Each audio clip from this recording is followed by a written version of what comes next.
ఈ నెల 29న YSRCP political advisory committee సమావేశం జరగనుంది. పార్టీ అధినేత వైఎస్ జగన్ అధ్యక్షతన పీఏసీ సమావేశం నిర్వహించనున్నారు. ప్రజా సమస్యలు, పార్టీ కార్యాచరణపై పీఏసీ చర్చించనుంది.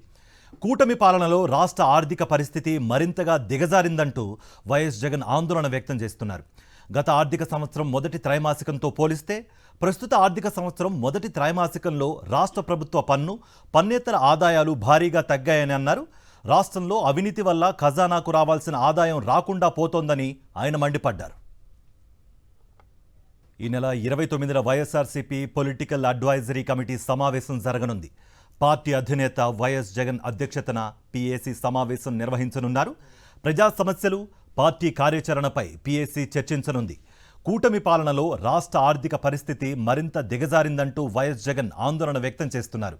గత ఆర్థిక సంవత్సరం మొదటి త్రైమాసికంతో పోలిస్తే ప్రస్తుత ఆర్థిక సంవత్సరం మొదటి త్రైమాసికంలో రాష్ట్ర ప్రభుత్వ పన్నేతర ఆదాయాలు భారీగా తగ్గాయని అన్నారు. రాష్ట్రంలో అవినీతి వల్ల ఖజానాకు రావాల్సిన ఆదాయం రాకుండా పోతోందని ఆయన మండిపడ్డారు.